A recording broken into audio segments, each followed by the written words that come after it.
Alright, YouTube. It's time for another video.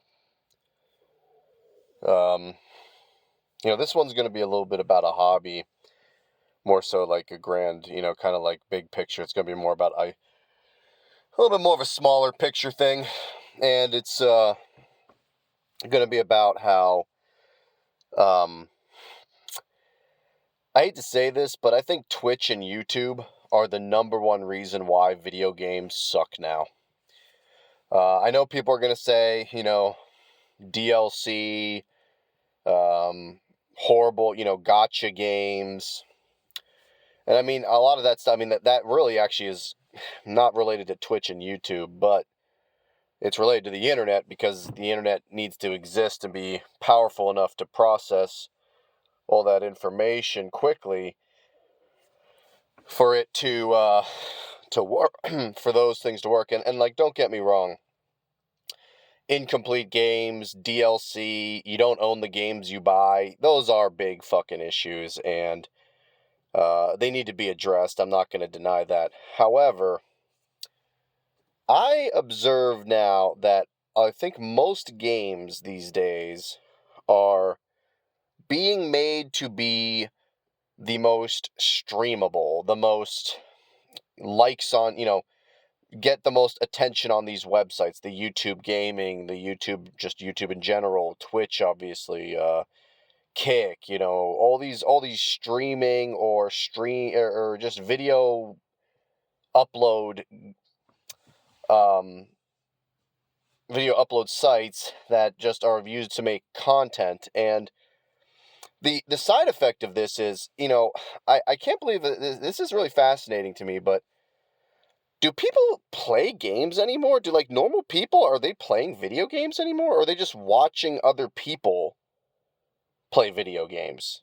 It's almost like, for example, that new Hollow Knight Silk Song game, everyone was hyping it up, and I guess people are playing that because, it was a very hyped game.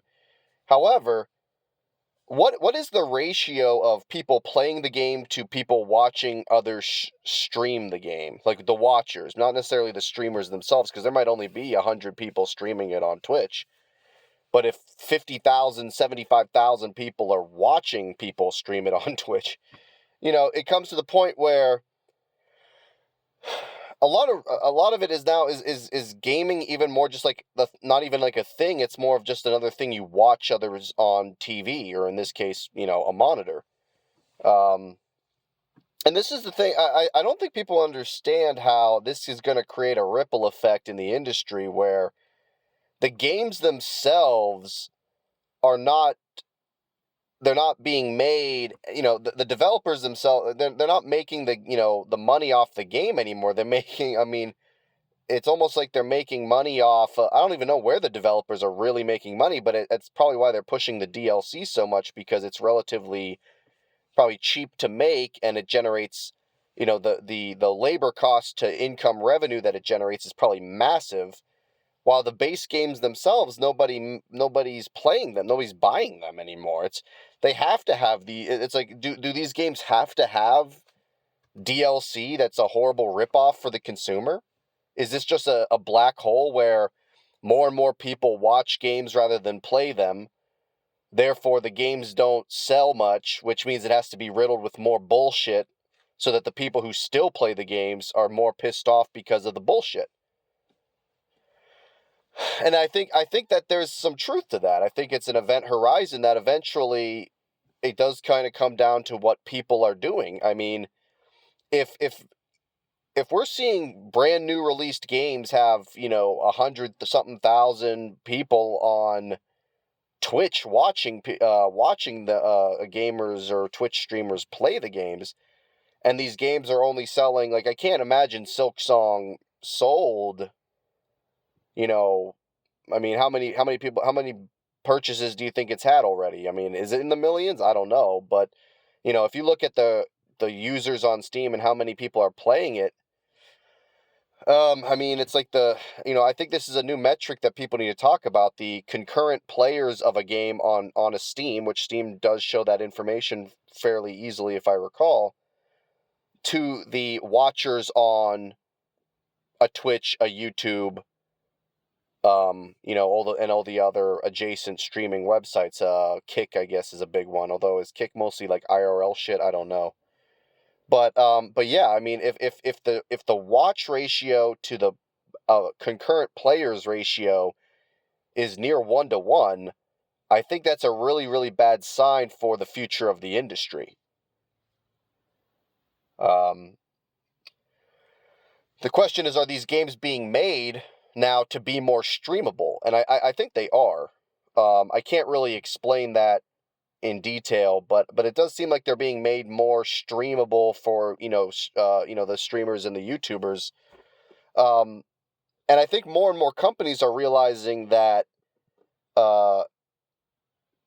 having some paying some streamer to play their game is not really causing an increase in sales.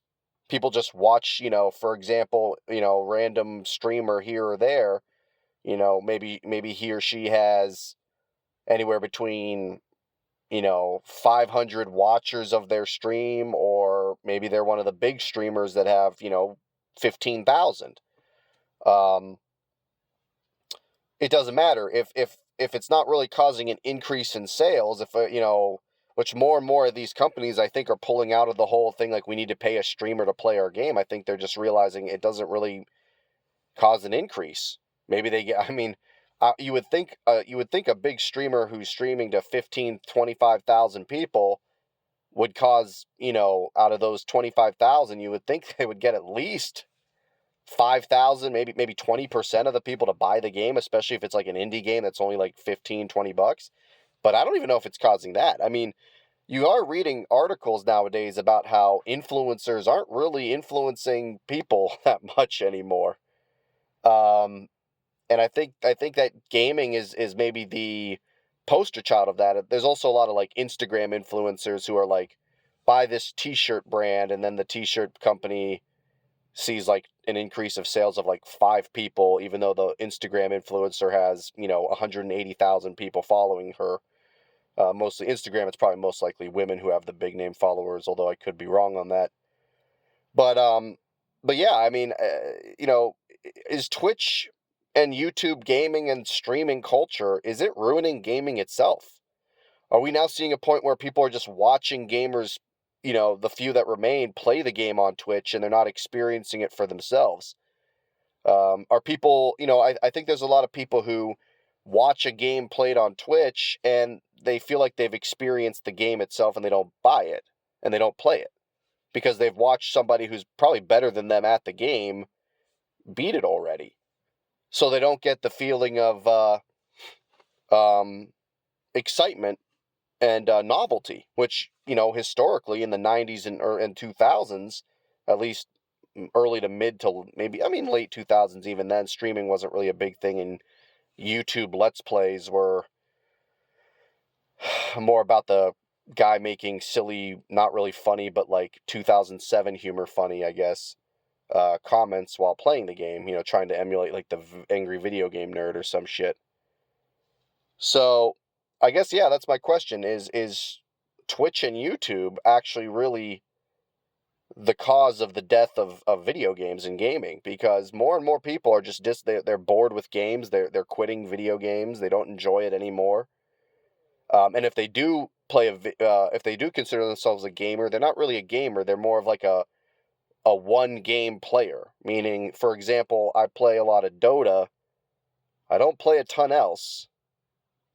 I don't know if I should call myself a gamer. I play Dota, and I'm okay. I'm in like the ancient bracket. That's pretty good, but I wouldn't call it like, I'm not like godly or anything. But I'm in the upper top 85th percentile range or so.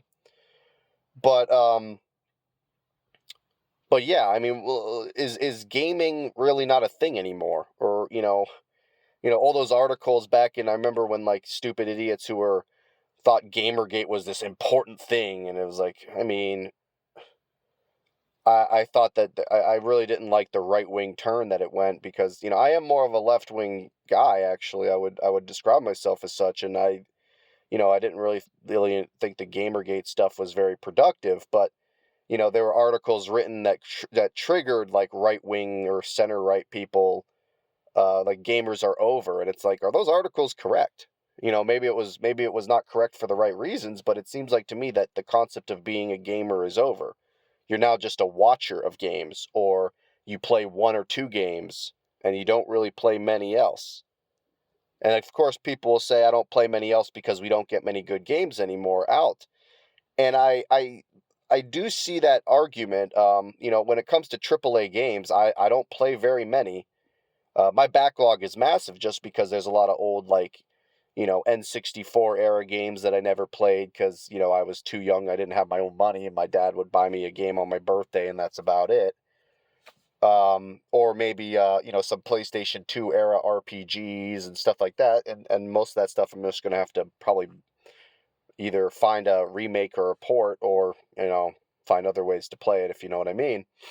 And, so I do have plenty of games I want to play on my backlog, maybe even a few hundred at this point, but I wish I should, stop playing Dota and start playing some of those. But I do see the argument that AAA gaming, you only get one or two games a year. My PS5 is collecting dust. I enjoyed the Final Fantasy VII remake, or Rebirth, I should say. Remake was the first one, and I liked that. I actually kind of liked Remake more, even though the critics all liked Rebirth more. I thought Remake was a little bit more. Maybe it was just because I was playing it during the peak of COVID lockdowns. It was like my COVID game. Everyone, almost everybody's COVID game was either Final Fantasy VII Remake, Animal Crossing, or, of course, Among Us was massive then, too. Those are the big three, I would say. But yeah, I mean, are people really playing a diverse library of games anymore? And people will say, like I said, people will say that they don't have a lot to choose from, and I do think that AAA gaming is minimal for sure compared to, if you go thinking about the PS2. One of the best years in gaming, I would argue, was 2001. I was only, I was like in sixth grade, I think. And, I just remember like having, banger after banger of different genres, and I loved them all. I've always enjoyed almost every genre of games. I mean, you had, in 2001, you had Gran Turismo 3, Devil May Cry, Final Fantasy X, Metal Gear Solid 2, Gran Turismo, or Grand Theft Auto 3. You had all of these games that were different genres, and all, I would argue, top tier. Maybe the first Devil May Cry 1 was maybe a little bit not quite that, but like those are all Hall of Fame games that I just mentioned. Metal Gear Solid 2, Final Fantasy X, Gran Turismo 3, Grand Theft Auto 3. Those are all like Hall of Fame level, quality games. So yeah, is the streamer, is the watching of a stream to playing a game ratio, is it getting out of hand? And is that causing game development to stall? Let me know what you think. Have a great day.